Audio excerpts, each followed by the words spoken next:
আসসালামু আলাইকুম আমার সম্মানিত প্রিয় ভিউয়ার্স, আশা করি সবাই ভালো আছেন। তো আজকে আমি আপনাদের সামনে একটি ভিডিও নিয়ে হাজির হলাম। ভিডিওটি হচ্ছে স্ক্রিনের সামনে আপনারা দেখতে পাচ্ছেন একটি 22 HP ডিজেল ইঞ্জিন।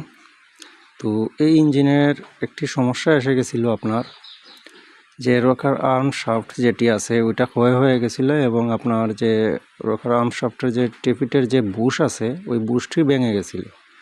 তো সে কারণে ইঞ্জিনে কুরুচিপূর্ণ ডাক ছিল এবং সাদা ধোঁয়া প্রচুর পরিমাণে ইঞ্জিন দিতেছিল।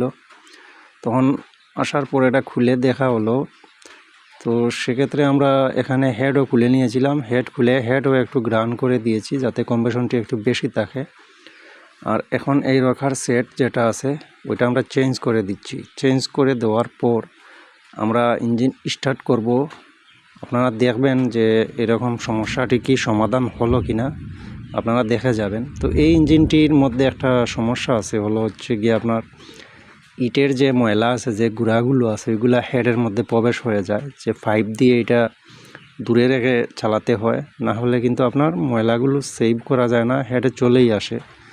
তো আপনাদের যাদের এরকম ইঞ্জিন আছে, ইটের ভাঙার কাজ করেন, তো আপনারা কি করবেন, আপনারা যে এয়ার ক্লিনারের পাইপটা সবসময় পরিষ্কার রাখুন, তাহলে হেড ভালো থাকবে, কম্প্রেশন ভালো থাকবে এবং ইঞ্জিন স্টার্টের সমস্যা করবে না।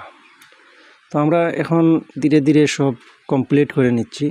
কমপ্লিট করার পর এই যে এখানে আপনার যে সাইলেন্সার এয়ার ক্লিনার আছে ওইগুলো লাগিয়ে নেব, আর এখন ইনজেক্টর লাগিয়ে নিচ্ছি।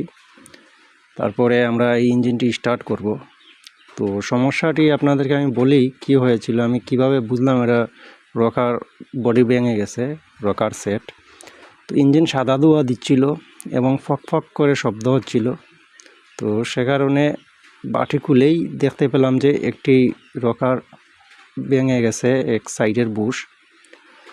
তারপরে দেখলাম যে কম্প্রেশনও কম আছে, তখন আমরা হেড খুলে নিলাম, একটু গ্রাউন্ড করে নিলাম। তো এখন আমরা ইঞ্জিনটি স্টার্ট করব। তো আপনারা দেখবেন, ইঞ্জিনের সুর দেখে যাবেন ঠিক হলো কিনা আদৌ। তো সবার কাছে একটাই রিকোয়েস্ট, আমাদের এই ভিডিওতে একটি লাইক করে দেবেন, আর যারা নতুন আপনারা চ্যানেলটি সাবস্ক্রাইব করে আমাদের পাশেই থাকবেন।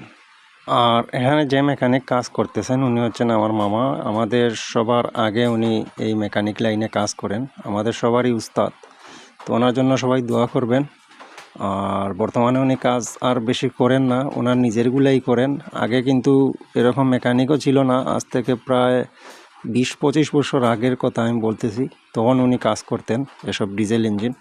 তো এখন ঘরে ঘরে মেকানিক হয়ে গেছে, ইউটিউবের যুগ। ইউটিউবে ভিডিও দেখে দেখে সবাই এখন কাজ করতে পারেন। কিন্তু মামা যখন কাজ করতেন তখন এরকম মেকানিকও ছিল না এবং এরকম যে ঘরে ঘরে বা ইউটিউবও ছিল না। তো উনি যখন কাজ করতেন তখন অনেক কঠিন সময় পার করেছেন। এখন বর্তমানে সব কিছু কিনতে পাওয়া যায় আপনার। তখন সময়ে আমার মামা যখন কাজ করতেন তখন এরকম গাস্কেটও কিনতে পাওয়া যেত না, নিজে নিজে গাস্কেট বানানো লাগতো এবং অনেক ইঞ্জিনের আপনার পিস্টন বানিয়ে আনতে হতো। ওই যে আপনার কবুতা ইঞ্জিন আছে, 1900 কবুতা, আপনার 900 কবুতা, এরকম কবুতা ইঞ্জিনও আমাদের আসিল, আমার মামারও আসিল, আরও মানুষেরও আসিল। তখন কাজ করতেন, তো পার্টস পাওয়া যেত না। তো সবাই দোয়া করবেন আমার মামার জন্য। আর ভিডিওটি কেমন হলো কমেন্টে বলবেন। আর রকার সেটের যে সেটিংসটি আপনারা তো দেখলেনই, এখানে কোনো স্কেল ব্যবহার করতে হয় না, এটা আপনার হাতে অনুযায়ী দিয়ে দেবেন, একটু নাড়াচাড়া রেখে দিয়ে দুটি সমান সমান করে রেখে দিবেন। তো আজকের মতো এ পর্যন্তই। সবাই ভালো থাকুন, সুস্থ থাকুন। আসসালামু আলাইকুম।